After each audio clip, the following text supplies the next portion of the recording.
Shalom, selamat pagi. Apa kabar semua? Bapak, Ibu, dan saudara-saudari semua, salam jumpa lagi di pagi ini melalui Rehat Renungan Harian Toraja edisi 21 November 2025. Sebelum kita membaca firman Tuhan, mari kita satukan hati kita berdoa. Bapa yang bertakhta di surga, Bapa pencipta langit dan bumi, Bapa yang kami puji dan sembah dan dalam kehidupan kami. Kami bersyukur dan terima kasih atas hari yang indah ini. Oleh karena Tuhan sudah melindungi kami sehingga hari ini kami siap beraktivitas dan berkarya.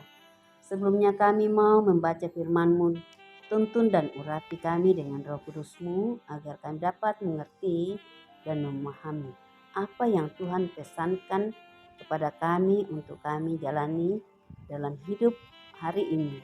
Bapa, ini doa permohonan kami di dalam nama Tuhan Yesus. Kami berdoa. Amin.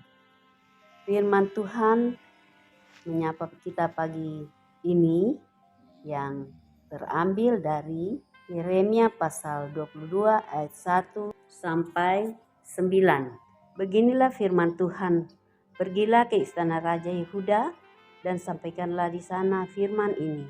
Katakanlah, dengarlah firman Tuhan, hai Raja Yehuda yang duduk di atas takhta Daud. Engkau, pegawai-pegawaimu dan rakyatmu yang masuk melalui pintu gerbang ini. Beginilah firman Tuhan, lakukanlah keadilan dan kebenaran. Lepaskanlah dari tangan pemerasnya orang yang dirampas haknya.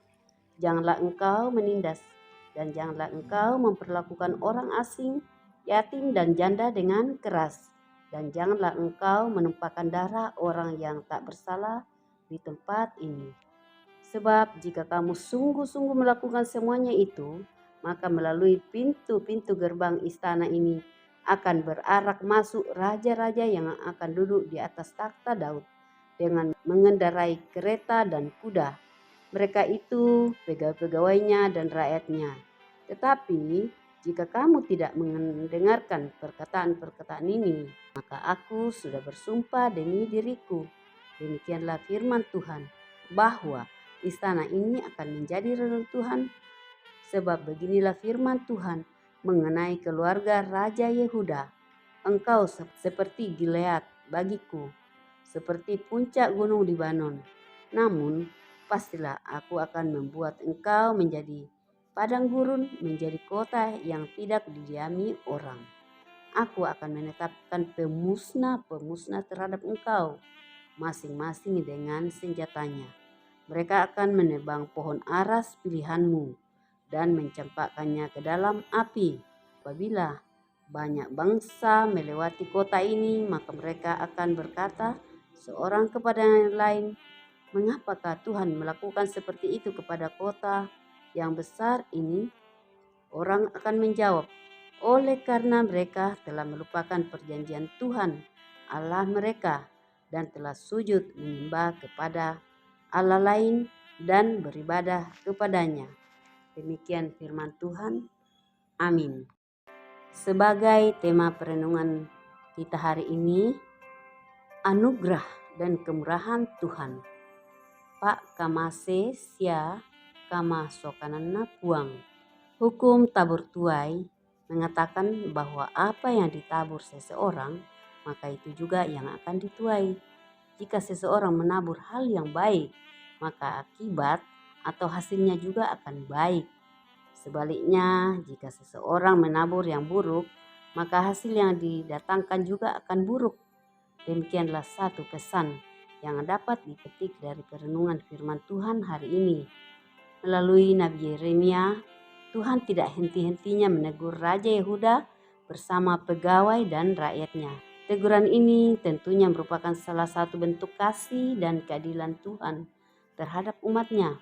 Tuhan tidak ingin umatnya menuai hasil yang buruk dari tindakan yang jahat yang mereka lakukan dari ayat 3. Kasih Tuhan tidak akan pernah membenarkan yang salah dan keadilan Tuhan pasti akan menghukum segala bentuk kejahatan. Karena itulah Melalui Nabi Yeremia, Tuhan menyampaikan teguran keras kepada bangsa Yehuda. Bahkan gambaran tentang kehancuran yang mereka akan alami jika tidak bertobat sudah sangat jelas. Bandingkan ayat 8-9.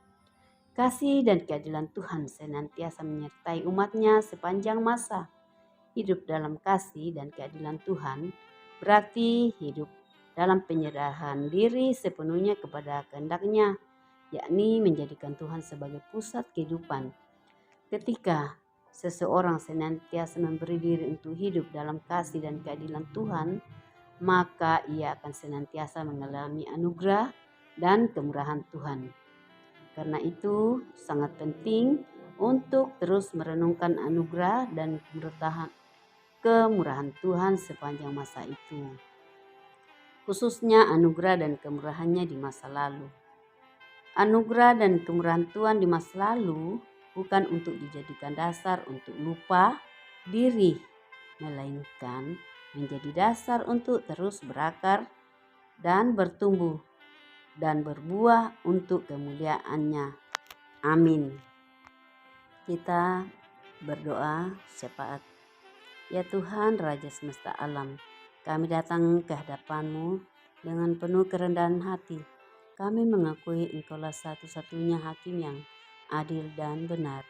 Terima kasih atas firman-Mu hari ini, mengajarkan kami tentang hukum tabur tuai, bahwa apa yang ditabur seseorang maka itu juga yang akan dituainya. Ketaatan kepada perintah Allah, khususnya dalam hal perlakuan adil terhadap sesama, adalah syarat mutlak untuk mendapatkan perkenan dan berkat Tuhan. Dan kami memohon agar keadilan, kebenaran, dan belas kasihan Allah ditegakkan di tengah-tengah masyarakat, jemaat Tuhan, secara khusus jemaat kami di Tangerang. Di antara para pemimpin kami, berilah belas kasihan Tuhan atas dosa-dosa ketidakadilan. Dan juga pemerintah kami Tuhan, Engkau berikan hikmat dan akal budi agar mereka tetap menjalani pemerintahan dengan baik kepada rakyat, sehingga negara kami tetap aman dan damai, dan kami juga di dalamnya tetap bersyukur bersama-sama memuliakan Engkau atas segala kebaikan-Mu, atas negara yang Engkau dirikan buat kami ada di dalamnya Tuhan. Jauhkanlah hati kami yang egois dan mementingkan diri sendiri, dan gantikanlah hati kami yang mengasihi keadilan-Mu Tuhan. Ya Tuhan yang penuh kasih, kami mohon bimbingan-Mu hari ini, penyertaan-Mu dan kasih-Mu atas kami semua dalam menghadapi setiap tantangan, serta hikmat dan kebijaksanaan dalam setiap keputusan yang akan kami ambil di kehidupan kami. Berkatilah setiap langkah dan pekerjaan kami hari ini. Lindungi dan jauhkan kami dari segala godaan, kejahatan, ketidakjujuran yang siap merenggut kami dari sisi-Mu Tuhan. Kami percaya Engkau sungguh baik dan mendengarkan doa kami yang kami minta, dan kami mohon semuanya jadi seturut kehendak-Mu hanya di dalam Yesus Kristus, Tuhan dan Juru Selamat kami. Kami sudah berdoa dan mengucap syukur. Amin. Demikian firman Tuhan. Selamat beraktivitas dan bekerja.